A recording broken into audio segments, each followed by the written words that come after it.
High, আসসালামু আলাইকুম সকলকে। আমি Zeeshan Arif and a great welcome to my YouTube channel Dil health care. So আমি আমার এই ইউটিউব চ্যানেলে প্রত্যেকদিন একটি নতুন নতুন টপিকের ভিডিও নিয়ে, নতুন নতুন রোগ নিয়ে, সেই রোগের পেছনের কারণসমূহ নিয়ে এবং সেই রোগের লক্ষণ, সেই রোগ কি কি মেডিসিন খেলে, অ্যালোপ্যাথিক কি কি মেডিসিন নিলে আমরা সেই রোগ থেকে দ্রুত মুক্তি লাভ করতে পারি এবং কি ঘরোয়া পদ্ধতি অবলম্বন করলে আমরা সেই রোগ থেকে দ্রুত মুক্তি লাভ করতে পারি, সেই সব বিষয়ে আলোচনা করি। তো আজকে আমরা যে রোগটি নিয়ে আলোচনা করবো সেটি হচ্ছে টাইফয়েড ফিভার। এই জ্বরে সাধারণত অন্ত্র অর্থাৎ আমাদের নাড়িভুড়ির মধ্যে অনেকটা গ্যাসের প্রভাব পড়ে এবং তার ফলে আমাদের পেটে ব্যথা অনুভব হয়, সেই জন্য এটিকে অন্ত্রজ্বর বলা হয়। সো আসুন আমরা প্রথমে জেনে নিই যে এই রোগের পিছনের কারণগুলো কি কি। তো রোগের পিছনের কারণগুলো জানার আগে আমাদেরকে জানতে হবে এই রোগটি কোন ব্যাকটেরিয়ার কারণে হয়। এটা একটি ব্যাকটেরিয়াল ইনফেকশন অর্থাৎ ব্যাকটেরিয়া ঘটিত রোগ। সো এই রোগটি যে ব্যাকটেরিয়ার কারণে হয় সেটিকে আমরা সালমোনেলা টাইফয়েড ব্যাকটেরিয়া নামে চিনি, যেটি গ্রাম নেগেটিভ ব্যাসিলাস ব্যাকটেরিয়ার ক্যাটাগরিতে পড়ে। এই সালমোনেলা ব্যাকটেরিয়াটি দুটি ভাগে ভাগ করা যায়, একটি হচ্ছে সালমোনেলা টাইফয়েড ব্যাকটেরিয়া এবং সালমোনেলা প্যারাটাইফয়েড ব্যাকটেরিয়া।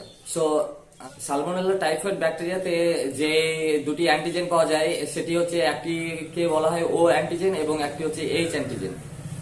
এবং ঠিক একই রকম সালমোনেলা প্যারাটাইফয়েড ব্যাকটেরিয়াতেও দুটি অ্যান্টিজেন পাওয়া যায়, একটি হচ্ছে এইচ এবং আরেকটি হচ্ছে বিএইচ।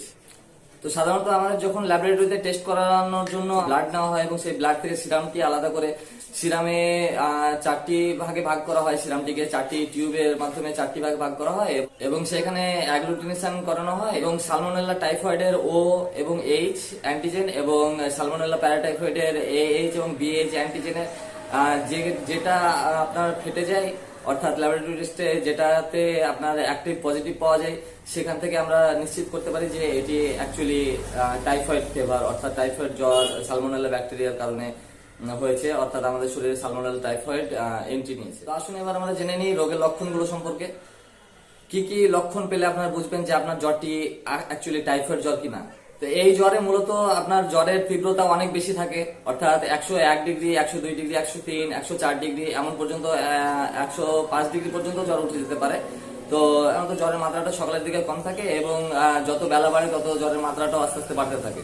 যেমন হতে পারে সকালবেলায় 101 ডিগ্রি জ্বর আছে, রাত্রি হতে হতে সেটি 104 ডিগ্রি পর্যন্ত পৌঁছে যেতে পারে। তো এটি ছিল প্রথম লক্ষণ। দ্বিতীয় লক্ষণটি অনেক কাঁপুনিতে জ্বর আছে, অর্থাৎ ঠান্ডা অনুভূতি হয়।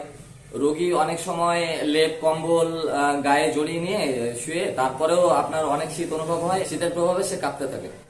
তারপর যেমন লস অফ অ্যাপাটাইট অর্থাৎ খিদে মন্দা, অর্থাৎ আপনার খিদে কম লাগবে, যেহেতু এটা আমরা প্রথমে বলেছি যে অন্ত্রের উপর ইফেক্ট করে, আমাদের অন্ত্রের উপর ইফেক্ট করে, নাড়িভুড়ির উপর ইফেক্ট করে, অনেক গ্যাস সৃষ্টি করে, সেই জন্য খিদের প্রতি ডাইজেস্ট হতে সময় লাগে এবং খিদের প্রতি অনীহা চলে আসে।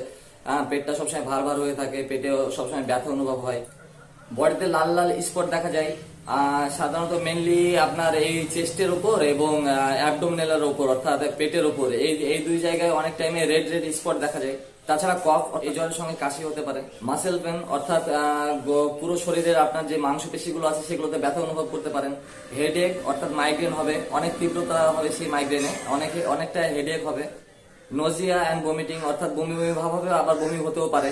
এবং আরেকটি বিশেষ লক্ষণ ডায়রিয়া এবং কনস্টিপেশন হতে পারে, অর্থাৎ পাতলা পায়খানাও হতে পারে, আবার তার সঙ্গে অনেক সময় অনেক রোগীর পাতলা পায়খানা না হয় কোষ্ঠকাঠিন্য হয়ে যেতে পারে, অর্থাৎ পায়খানা গন্ডগোল হয়ে যেতে পারে। এছাড়া আরেকটি বিশেষ লক্ষণ আছে, যেটি হচ্ছে আপনার ব্লাড প্রেশার কোনো সময় পেশেন্টের এক থাকে না, অর্থাৎ কখনো দেখবেন ব্লাড প্রেশার খুবই হাই হয়ে গেছে অথবা কখনো দেখবেন খুবই লো হয়ে গেছে, আবার কখনো দেখবেন যে আপনার নাড়ির স্পন্দন খুবই কম।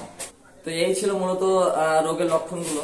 আসুন এবার আমরা জেনে নিই রোগের চিকিৎসা সম্পর্কে, অর্থাৎ কি কি ঔষধ, অ্যালোপ্যাথিক ঔষধের মাধ্যমে আপনারা এই রোগ থেকে অতি দ্রুত মুক্তি লাভ করতে পারেন। তো প্রথমে আমি যে ওষুধটির নাম করি সেটি হচ্ছে অ্যান্টিবায়োটিক। এটি এক ধরনের ব্যাকটেরিয়াল ইনফেকশনের ক্ষেত্রে ইউজ করা হয়। লিভোফ্লক্সাসিন 500 mg তে মার্কেটে পাওয়া যায়, যেটি লিভোফ্লক্স 500 নামে মার্কেটে অ্যাভেলেবল আছে, যেটি আপনি বিডি অর্থাৎ দিনে 2 বার খাবার পরে 5 দিন পর্যন্ত নিতে পারেন। অথবা এর অল্টারনেটিভ যদি বলা যায় তবে সিপ্লক্স 500 নিতে পারেন। সিপ্লক্স 500 এ আপনার যে কম্পোজিশন থাকে সেটি হচ্ছে সিপ্রোফ্লক্সাসিন, যেটি আমাদের টাইফয়েড জ্বরের অ্যান্টিবায়োটিক হিসেবে খুবই উপকারী। এটিও আপনি বিডি অর্থাৎ দিনে 2 বার খাবার পরে 5 দিন পর্যন্ত নিতে পারেন। তাছাড়া আপনারা অ্যান্টি গ্যাস হিসাবে ইউজ করতে পারেন প্যান40 অর্থাৎ যেটিতে কম্পোজিশন আছে প্যান্টোপ্রাজোল 40 mg তে পাওয়া যায়। সো আপনারা এটি নিতে পারেন সকালবেলায় খাবার আগে অর্থাৎ খালি পেটে একটা করে। এটিও আপনারা অন্যান্য যে ওষুধগুলো যতদিন চলবে সেই সঙ্গে আপনারা এটাও ততদিনই চালাবেন। এছাড়া প্যারাসিটামল 650 mg পাওয়া যায়, যেটি আপনি আইরিজিসিক 650 অথবা অ্যাপেক্সের P650 নামে পেয়ে যাবেন। এটি আপনারা দিনে 3 বার TDS অর্থাৎ দিনে 3 বার নিতে পারেন 5 দিন পর্যন্ত, অথবা যতদিন না জ্বর ছাড়ছে, জ্বর থেকে মুক্তি লাভ করছেন ততদিন পর্যন্ত। আর তার সঙ্গে যেহেতু শরীর অনেক কমজোরি হয়ে যায় সেহেতু একটি মাল্টিভিটামিন নিতে পারেন, যেমন জিঙ্কোভিট অথবা পলিভিয়ান অ্যাক্টিভ। যদি জিঙ্কোভিট নেন তবে জিঙ্কোভিট আপনারা 5 ml করে দুপুরে একবার খাবেন খাবার পরে, আর যদি পলিভিয়ান অ্যাক্টিভ নেন তবে 10 ml অর্থাৎ 2 জিপি করে আপনারা দিনে 2 বার খাবেন। এটি ছিল টাইফয়েড জ্বরের প্রথম ভাগের অর্থাৎ টাইফয়েড জ্বরের প্রথম অংশের যে ট্রিটমেন্ট, সেই ট্রিটমেন্টের ওষুধ সম্পর্কে। এবার আসুন আমরা জেনে নিই টাইফয়েড জ্বর যদি খুব হাই লেভেলে চলে যায়, অর্থাৎ পেশেন্টকে যদি অ্যাডমিট করতে হয়, এমন সিচুয়েশন আছে যে পেশেন্টের খুবই পরিস্থিতি খারাপ, সেক্ষেত্রে আপনারা কি কি ওষুধ ইউজ করবেন। সেক্ষেত্রে আপনারা মনোসেপ নামে একটি ইনজেকশন মার্কেটে পাওয়া যায়, সেটি আপনারা দিনে 2 বার 1.5 mg করে দিনে 2 বার নিতে পারেন। সেটি আইভি অর্থাৎ ইন্টারভেনাস পদ্ধতিতে অথবা ভেনে চ্যানেল করে আপনারা দিতে পারেন। এর সঙ্গে প্যান্টোপ্রাজল 40 mg অর্থাৎ প্যান আইভি একটা ইনজেকশন পাওয়া যায়, সেটি আপনারা ইন্টারভেনাস দিতে পারেন, সেই চ্যানেলের মাধ্যমে দিতে পারেন। এটি দিনে 1 বার। আর হ্যাঁ, অবশ্যই মনে রাখবেন যে আইভি সেটে যে স্যালাইন চলবে সেটাই যেন স্লোলি চলে, অনেক ফাস্ট করে দিবেন না, স্লো চলবে, যাতে পেশেন্ট ভালোভাবে সেটিকে অবজার্ভ করতে পারে, তার বডি যেন ভালোভাবে সেটিকে শোষণ করতে পারে। এবং সেই আইভি সেটের মাধ্যমে আপনারা পিসিএম ইনফিউশন অর্থাৎ 100 ml এর প্যারাসিটামল আপনারা চালাবেন। এটি দিনে 2 বার অর্থাৎ সকালের দিকে 100 ml এবং রাতের দিকে 100 ml। আইভি চ্যানেলের মাধ্যমে যে নর্মাল স্যালাইন চলছে পেশেন্টের, সেই নর্মাল স্যালাইনের মাধ্যমে আপনারা যে কোনো একটা মাল্টিভিটামিন যেমন পলিভিয়ান 2 ml এর ইনজেকশন একটা অ্যাম্পুল পাওয়া যায়, সেটি আপনারা দিতে পারেন। আসুন এবার আমরা জেনে নিই কি কি ঘরোয়া পদ্ধতি অবলম্বন করে আমরা এই রোগের বিরুদ্ধে অতি দ্রুত সুস্থতা লাভ করতে পারি সেই বিষয়ে। এই টাইফয়েড জ্বর বা অন্ত্র জ্বরের ক্ষেত্রে আপনারা চেষ্টা করবেন যেসব খাবারে আপনাদের গ্যাস্ট্রিক হয় অর্থাৎ ফাস্ট ফুড, এগুলো অ্যাভয়েড করার, সেই টাইমে এগুলো না খাওয়ার, এবং তার সঙ্গে চেষ্টা করবেন বাড়িতে সবুজ শাকসবজি রান্না করে খাওয়ার এবং তেল মশলা কম দেওয়ার। তার সঙ্গে আপনারা হাই ক্যালোরি ফ্রুট যেগুলো আছে যেমন ব্যানানা, তারপর সবজির মধ্যে যেমন আলু, এগুলোতে অনেক হাই ক্যালোরি পাওয়া যায়, অনেক ক্যালোরি পাওয়া যায়, তো এগুলো আপনারা নিতে পারেন। ক্যালোরি এই জ্বরের ক্ষেত্রে খুবই কার্যকরী, আপনার শরীরে শক্তি যোগাবে।